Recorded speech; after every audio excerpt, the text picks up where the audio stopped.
नमस्कार भाइयों और बहनों, सभी को जय सिया राम, जय हनुमान, बजरंग बली की जय हो, सियावर रामचंद्र की जय हो।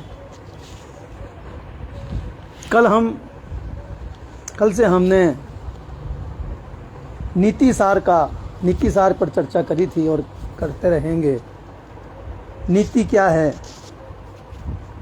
नीति क्या होनी चाहिए, इन सबकी चर्चा हम इसी वार्ता में करेंगे। ये जो श्रृंखला हम चला रहे हैं, इसमें सभी देवताओं की नीति, सभी महापुरुषों की नीति और कैसे मनुष्य जीवन में सफल हो सकता है, उन नीतियों का वर्णन करेंगे। क्योंकि हमारे महर्षियों ने, देवताओं ने, सब ने हर क्षेत्र में मनुष्य की सफलता के लिए नीतियां बनाई है। चाहे वो अर्थ के क्षेत्र में हो, व्यापार के क्षेत्र में हो, समाज के क्षेत्र में हो, राज्य के क्षेत्र में हो, दुश्मन से लोहा लेने के क्षेत्र में हो, हर क्षेत्र में नीति का उपयोग होता है और नीति से ही मनुष्य जो है सफलता को प्राप्त करता है। तो धर्मशास्त्र ने नीति नियमों का विशेष महत्व प्रदान किया है। अतः वेद, उपनिषद, रामायण, महाभारत, स्मृति एवं पुराण आदि में नीति तत्व का कथन विशेष रूप से हमें मिलता है। प्राचीन शास्त्रों के मतानुसार धर्म एवं नीति का अद्वैत है, ऐक्य है। धर्म और नीति के परिपालन के बिना कोई भी पुरुषार्थ सिद्ध नहीं हो सकता, कोई भी कार्य सिद्ध नहीं हो सकता। यदि आपके पास नीति नहीं है और आप नीति अनुसार कार्य नहीं करते हैं तो सफलता मिलना संशय होता है। हमें सफलता मिलने में विघ्न हो सकते हैं, ऐसा उनका सिद्धांत है। महर्षि व्यास और महर्षि वाल्मीकि जैसे महाकवि, श्री राम और श्री कृष्ण जैसे भगवद्गीत अवतारी पुरुष, पुंगव तथा सीता, सावित्री, अनसुया जैसी महान पतिव्रता नारियां एवं जनक, रघु, प्रथु, पुरु, बलि जैसे ऋषि मुनियों ने भी, राजश्रियों ने भी और ध्रुव, प्रहलाद जैसे भगवत भक्तों ने भी नीति को आदर्श माना है। नीति के बिना भक्ति भी नहीं होती, उसके लिए भी आपको नीति अपनानी ही पड़ेगी, अपनानी ही चाहिए। चूंकि मनुष्य का अंतिम लक्ष्य मोक्ष बताया गया है और मोक्ष प्राप्ति के लिए भी मृत्यु को, नीति के बिना मोक्ष प्राप्त नहीं हो सकती, नीति को अपनाना ही चाहिए। यह भी कहते हैं कि कर्म से मनुष्य बद्ध होता है और परमेश्वर की कृपा से किया गया परमार्थ ज्ञान, उससे मनुष्य मुक्त होता है। ज्ञान तथा कृपा केवल बौद्धिक ज्ञान से किया गया तर्क प्राप्त नहीं होता, उसके लिए तो मनुष्य को विवेक, वैराग्य, तप, मनोनिग्रह, वासना क्षय इत्यादि की आवश्यकता होती है। इनको छोड़ना पड़ता है। यही नीति की नींव है, यहीं से नीति प्रारंभ होती है। मनुष्य धर्म नीति का आश्रय ग्रहण करके सुसंस्कृत हुआ है, प्रगति हुई है मनुष्य की, और मनुष्य हर क्षेत्र में सफल हुआ है। ये नीति के कारण ही हुआ है। यह वेदादि ग्रंथों के अनुशीलन से प्रतीत हो रहा है। पुत्र को पितृवत का और माता को आज्ञा का पालन करना चाहिए। पत्नी को पति से मृदु एवं मधुर वाणी से बोलना चाहिए। भाई को भाई से तथा बहन को बहन से विद्वेष नहीं करना चाहिए। परस्पर प्रेम रखकर और समान व्रत धारण करके भद्र यानी कि कल्याणकारी वाणी से बोलना चाहिए। सहकारी संगठन एवं समता इत्यादि नीतिपूर्ण उपदेश वेद द्वारा इस प्रकार दिया गया है कि तुम मिलकर के चलो, एक साथ होकर के स्तोत्र गान करो, तुम्हारे मनोभाव एक रूप हो। स्तोत्र गान का मतलब अर्थ ये है कि सब मिलकर के एक ही बात करें, एक विचार करें, सब आपस में एक हों। यही मनुष्य की सफलता का और प्रगति का एक रास्ता वेदों में बताया गया है। तुम्हारा आद्य व्यवसाय एक हो, तुम्हारा हृदय भी एक हो, ये संदेश हमें कठोपनिषद दे रहा है।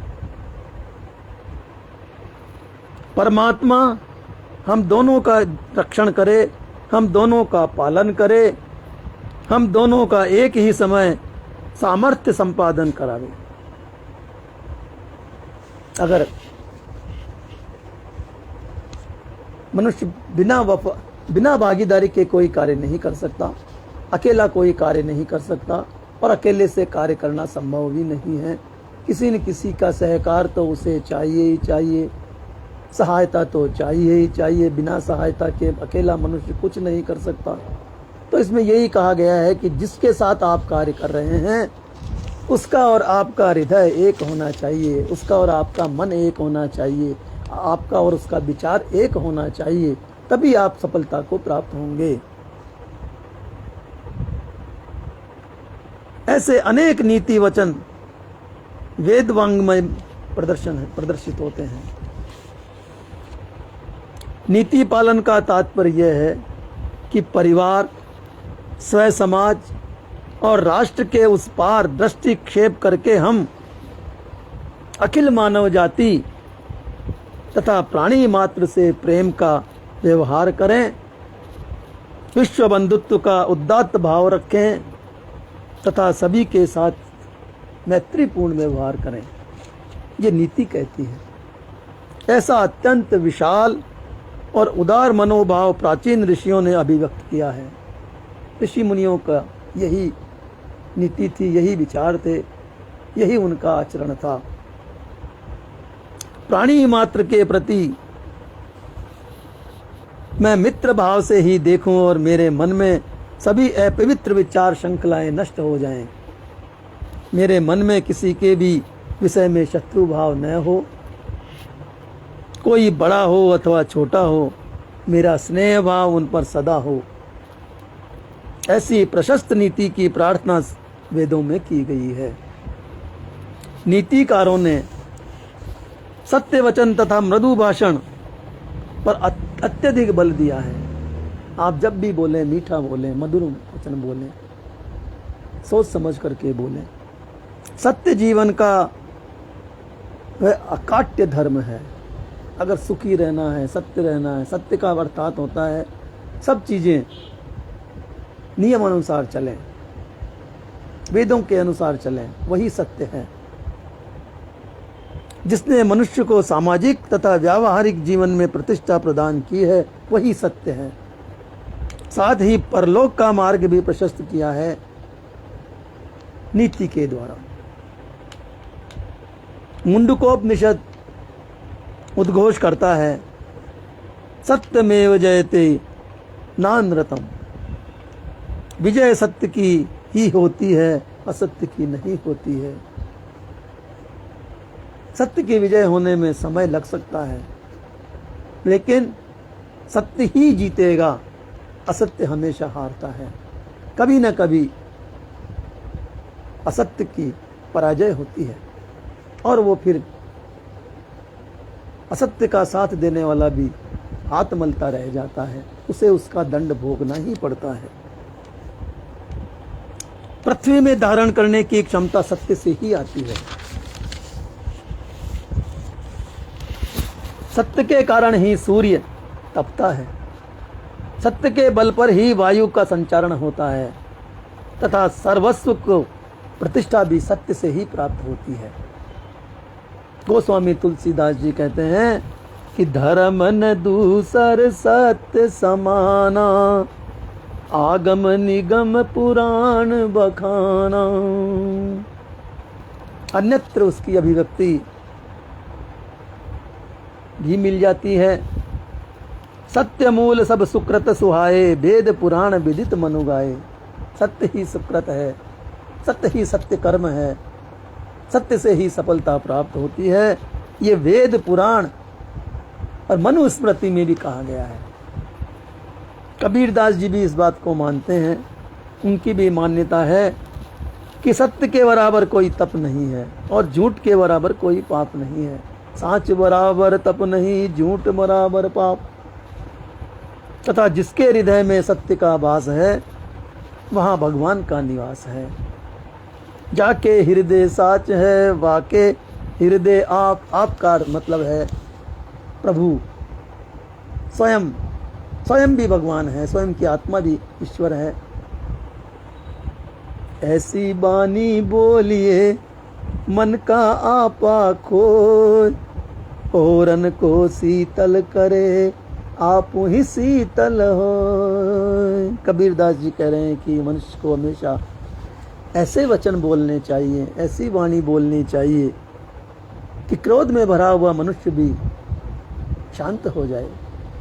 वो तो शांत होता ही होता है, शीतल होता ही होता है। मीठी वाणी बोलने से मनुष्य स्वयं भी शांत हो जाता है, शीतल हो जाता है। उनकी दृष्टि में मधुर वचन एक औषधि के बराबर है। कबीरदास जी की दृष्टि में जो है मीठे वचन किसी औषधि से कम नहीं है।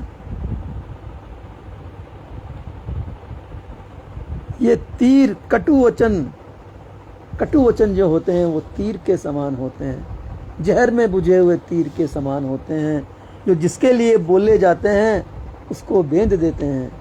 कहते हैं मनुष्य का तलवार का घाव भर जाता है, लेकिन वचन का, बोली का घाव नहीं भरता है। वो आजन्म मनुष्य को याद रहता है और वो जिसने उसे वचन के बाण मारे हैं, वचन का तीर मारा है, उसकी दृष्टि में वो उसके लिए निकृष्ट पुरुष हो जाता है। वो उससे घृणा करने लगता है, वो उसे बैरी के समान देखता है। किंतु फिर भी संपूर्ण शरीर को श्रवण द्वार है संचरे साले सकल शरीर। जो कटु वचन हैं वो श्रवण के द्वारों से शरीर में जाते हैं और सारे शरीर में सालते हैं, सारे शरीर में को दुख पहुंचाते हैं, सारे शरीर में कांटों की तरह चुभने लगते हैं। इसलिए किसी को कटु वचन नहीं बोलना चाहिए, मीठे वचन ही बोल करके उसे अमृत वर्षा के समान मीठे वचन बोलिए और उसे सुख पहुंचाइए। कहते हैं हिंदी के नीतिकारों ने आत्मिक उन्नति पर भी पर्याप्त बल दिया है। मनुष्य को आत्मिक उन्नति भी करनी चाहिए। इस क्रम में उन्होंने उन दोषों की चर्चा भी की है जो आत्मिक उन्नति में बाधक हैं। वो क्या क्या है? काम, क्रोध, लोभ, मोह, मद आदि ऐसे ही दुर्गुण हैं जिससे मनुष्य का पतन होता है, उन्नति में बाधाएं आती हैं। कबीरदास जी की उक्ति है कि काम, क्रोध, मद, लोभ की जब लगी घट में खान, कहा मूरख कहा पंडिता दोनों एक समान। जब तक ये 5 अवगुण मनुष्य के शरीर में है, मनुष्य के मन में है, तब तक पंडित और मूर्ख दोनों एक समान हैं। उनमें कोई अंतर नहीं है, उनमें कोई फर्क नहीं है। वे दोनों ही मूर्ख हैं, दोनों ही पंडित हैं, उनमें कोई फर्क नहीं है, कोई अंतर नहीं है। कबीरदास जी फिर कह रहे हैं कि जब तक मन का मैल साफ नहीं होता तब तक नहाना, धोना, सुगंध लगाना, इत्र लगाना, दियो लगाना सब व्यर्थ है। उसके बिना, मन का मैल धोए बिना सब व्यर्थ हैं। आप कितनी भी सुगंध लगा लीजिए, कितने भी सुंदर बन जाइए, लेकिन आपके आचरण में यदि शुद्धता नहीं है तो वो सुगंध नहीं दुर्गंध बन जाएगी, दुर्गंध ही आती है। मनुष्य के वचन, कटु वचन सुन करके कितना भी सुंदर मनुष्य हो उसको लोग गालियां ही देते हैं, उसे लोग बुराई ही करते हैं। वो जिसको वो गालियां दे, जिसको वो दुर्वचन कह रहा है, उसके लिए तो वो सबसे मलिन व्यक्ति है। उसको देखते ही उसके मन में कटुता आ जाती है। वो कितना भी सुंदर हो, कितने भी सुंदर वस्त्र पहने हो, कितनी भी वो महक रहा हो, लेकिन जिसको वो कटुवचन कहता है या कटुवचन जो भी सुनता है, उसके लिए वो सुंदर मनुष्य भी, सुगंधित मनुष्य भी दुर्गंध लिए हुए मलिन मनुष्य होता है। कबीरदास जी कह रहे हैं कि नहाए धोए का भया जो मन मैल न जाए, मीन सदा जल में रहे धोए बास न जाए। यदि नहाने धोने से ही मनुष्य की तरक्की होती, मनुष्य का वैभव बढ़ता, तो फिर मछली तो हमेशा जल में ही रहती है और जल में ही मर जाती है, उसका कोई वैभव नहीं होता है। उसको जल में से निकालने के बाद भी आप कितना भी धोइए, कितना भी नहलाइए, लेकिन उसकी बास नहीं जाती है, उसकी दुर्गंध नहीं जाती है। इसलिए नीति के सिद्धांतों के अनुपालन से मन की निर्मलता सहज ही प्राप्त हो जाती है। जो आदमी नीति जानता है, नीति को समझता है, उसके मन में स्वयं ही निर्मलता आ जाती है, कटुता भाग जाती है। मन निर्मल हो जाए, अंतःकरण पवित्र हो जाए, फिर आत्म कल्याण स्वयं ही सध जाएगा, स्वयं ही आत्म कल्याण हो जाएगा, स्वयं ही मनुष्य प्रगति की तरफ चले जाएगा। उसे कुछ करने की आवश्यकता नहीं है, केवल अपने व्यवहार में परिवर्तन कर ले, अपनी वाणी में परिवर्तन कर ले, अपने स्वभाव में परिवर्तन कर ले, फिर चाहे वो सुगंध लगाए न लगाए, वो महकता रहेगा, उसकी वाणी महकती रहेगी, लोगों का प्यारा बना रहेगा। तो मित्रों, हमें नीति अपनाना चाहिए और नीति के अनुसार ही कार्य करना चाहिए। आज बस इतना ही। कल हम इसी प्रसंग को, इसी चर्चा को और आगे बढ़ाएंगे। तब तक के लिए नमस्कार। जय सिया राम, जय हनुमान, शुभ प्रातः।